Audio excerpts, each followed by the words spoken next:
Thank you all for being here, and we're looking forward to talking with Sue Foley. Thank you so much for coming, My being pleasure. with us. Thank you. So I missed your set because I was over here, but I heard it was amazing. So We had a great time. yeah. So let's just do a little bit of background before we jump in. So you're from Canada originally.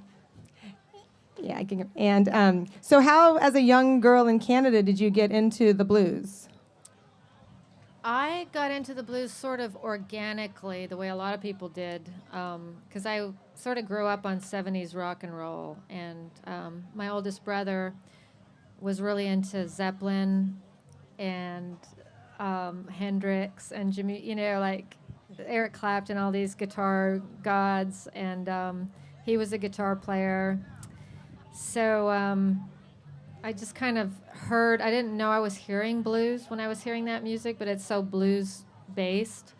But when I was a teenager, I was a big Stones fan, the Rolling Stones, and then I just did a history lesson on my own and started researching who they had been into, and I found Muddy Waters, and that sort of opened the whole can of worms. Yeah, that'll do that. Yeah.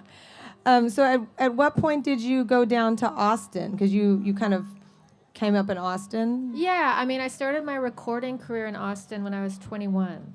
But prior to that, I'd been, I'd already been a professional musician since I was 16. So I'd been already playing and touring around, and I ended up down in Austin, signed to Antone's Records, and kind of launched out of there, which seemed kind of funny because I was Canadian. And right. I mean, a lot of people launched with Clifford Antone and that whole scene that was going on in Austin. But yeah, I guess that it's kind of unusual for you to come down. Well, for a Canadian, it was just very unusual for a Canadian and also a Canadian young girl or young woman to be included into that sort of distinguished scene. So it was really interesting and certainly a thump on the head to me, that I got there. So yeah. So what artists when you were down there, like what artists really influenced you in that environment? Well, when I got to Austin, I would already been familiar with obviously the Fabulous Thunderbirds and Stevie Ray. We'd seen them in Canada, and when I saw Jimmy Vaughan and the Fabulous Thunderbirds, that sort of just freaked me out completely. I was like, what's going on down there? I have to go down there. And when I got to Austin, I realized there was this whole great community of musicians, and many of whom are my good friends, people that you don't hear about as much, like Derek O'Brien, the great guitar player, and Luann Barton, and Angela Straley, and George Big Beat Rains, and just even some of the side men, Danny Freeman. So it was all that whole community, just a tight-knit sort of musical blues community. Right. Yeah, it's one of those towns where it's like that, where all the musicians know each other and everybody's friends and everyone plays on each other's sets and everybody. Yeah, it's really a small town. Like it feels like a small town that way. So you touched on Luann and women in blues. So I'm passionate about women in blues, and I feel like there's so many women that were involved in the beginning of blues. If you want to go back to the beginning. Ma Rainey and a whole bunch of other women who were very involved in the beginning, early phases of the blues. Mm-hmm. And people think of it as a guy and a guitar, but there was actually so many women involved in the creation of blues. Oh yeah, yeah. In fact, I think when you even go back to the turn of the century, I think women musicians and men musicians were probably equally.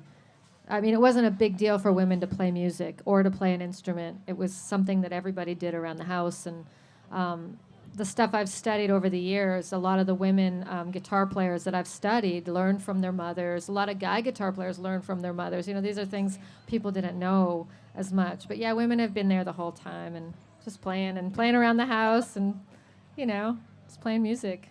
Right. And you did a book where you interviewed lots of women guitar players. So do you want to talk about that a little bit? Well, I haven't published the book, but I did over 100 interviews with women of guitar, and then I did a whole bunch of historical research as well. So it's actually a pretty vast project, and that I haven't even done an interview for almost 10 years. So at this point, I feel like I could do 100 more because there's more and more all the time.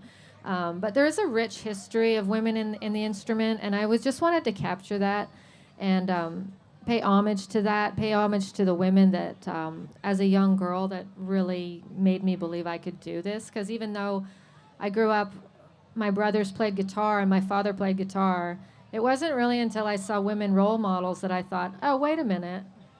I could do this, right? Like it was people like Nancy Wilson from Heart, and oddly enough, somebody like Charo on TV, or Chrissy Hind, like just random women that I thought really held the instrument and held their own with the instrument, and expressed sort of that culture, just like the dudes did. And I thought, that's cool. Yeah, I love So it. there's a lot. And you're one of those women now for many young women. So Yeah, thanks. I hope so.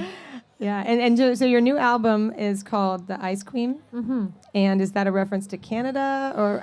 Well, it's actually sort of a threefold conceptual thing, but Ice Queen refers to my northern roots.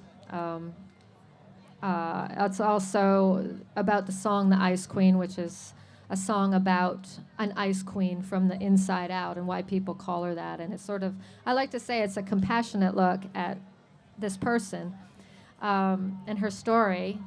And then it's also a tribute to one of my favorite guitar players, Albert Collins, the Iceman, the master of the Telecaster. And I play a Telecaster, so that's why. Very cool. It has this whole thing, yeah. And do you have friends playing on this album? Well, yeah, we recorded the album in Austin, Texas, and that's sort of like, so it was like, sort of like a homecoming for me because I'd started in Austin. My first 4 albums I recorded there, and then when I went back to Austin, I was able to sort of connect with everybody again. And my good friend Mike Flanagan produced the album, the great B3 player, and he brought in Jimmy Vaughn and Billy Gibbons, who he works with, and Charlie Sexton, and so we kind of got some big names on it. But then the rest of the album is like the Texas Horns and George Big Big Rains and Derek O'Brien's on it. I mean, just really great local players that I just respect the hell out of. Yeah. Yeah. That's great. So I don't know. Let's see if the audience has questions. Let's bring it out to the audience. Does anyone have questions for Sue Foley? Yeah. All right. Great. You seem to have some Spanish guitar or flamenco going on in your set, and I was wondering how you got into that. Yeah, well, you know how I mentioned Charo, and everybody, I always, I had thought about this because at one point, I always loved Spanish guitar. I mean, who doesn't, right? And I studied flamenco. I took flamenco lessons for a number of years and tried to incorporate that into my blues playing. I wasn't going to be a flamenco artist. It's a whole other discipline. But I thought I could bring in, because I like the vibe of it, and I thought it's improvised music. It's got a lot of soul and emotion, and it's played in minor keys a lot and stuff. There's a lot of similarities to blues, so I really thought it weaved well with blues. But then, some months ago, I was looking at YouTube videos, and I saw an old Charo video of her playing guitar, and I thought, it was like, wow, it was probably Charo, because who else did I see doing that in the 70s, right? And she was a really good guitar player, a great entertainer and comedian, and she did this whole shtick, but then she would play guitar, and she was like transformed. I always thought it was like a different person, like an artist, and so she really had a huge impact on me as a young girl. Like I said, when I was thinking about women I saw playing the instrument, she was definitely right there. Thank you. I enjoy doing it. Any other questions from the audience? Hey, all right. This is my hustle now. Man, you're on the move. Sue, this is the first time I've seen you play. It was pretty amazing. So Thank you you. very much. The set was great. The music inspires me as very much of almost like a drive, right? Yeah. It's like driving through California, driving through Arizona, California, Texas. Yeah. It's pretty interesting. It's that background music. It that's could like be. I more- mean, I do so much driving, and we've done so much driving. I would think, I always thought music should be good anytime we're making an album, you just get a CD of your tapes, your master tapes, and the first thing you do is go for a drive with it. It's like, can this work? So yeah, driving is big for us. That's great to hear. Anytime Yeah. that you can put music on and drive to it, it's a hit. That's it. Yeah. Thank I you. agree. Thank you. Thank you for your question. Any other questions for Sue? All right. You're supposed to raise your hand when I'm back here already. All right, this is my hustle. All right. Hey, Sue, thanks for taking my question. You talked about some of the old-time guys, Jimmy, Derek, Denny Freeman, all these guys. Let's talk about some of the young people from Austin, because I know they're there. And let these people know some of the young people that are playing this kind of music the right way, if you want to speak to that. Yeah. There's a whole scene. I mean, I don't even know where to start right off the top of my head. I mean, Gary Clark Jr., obviously, I consider him young. He's younger than me, and he was sort of like the next, after us. There was the Moeller brothers kind of came up with us. Johnny Moeller, who plays with the Fabulous Thunderbirds, amazing guitar player. Doyle Bramhall, too. I mean, those guys, we all kind of came up together. I just saw Doyle. He's with Eric Clapton now. We just saw him in London. So he was fabulous. And then after us, there was the next generation of kids, because we were all kids, right? And then it was like these guys, the Keller brothers, who were fabulous. Corey Keller plays with Marcia Ball. He's a drummer. And Mike Keller's an amazing guitar player. And Yves Moncey, who grew up with Gary Clark, and they were they were friends, and they got into blues together. Dylan Bishop, another great guitar player. So yeah, there's pretty vibrant scenes still down there. All right, good question. Any other questions? Got one? All right. Conveniently located. Yeah, Sue, I think the videos that you did with Peter Karp, the He Said, She Said videos, Yeah. are like the standard of Oh, thank the you. industry. And are you making any more plans with Peter to go Well, on? no, we're both back doing our solo careers right now. So, and I'm probably gonna weave into my Guitar Woman project after this. So I'll probably be pretty busy with that. But thank you. That was good times.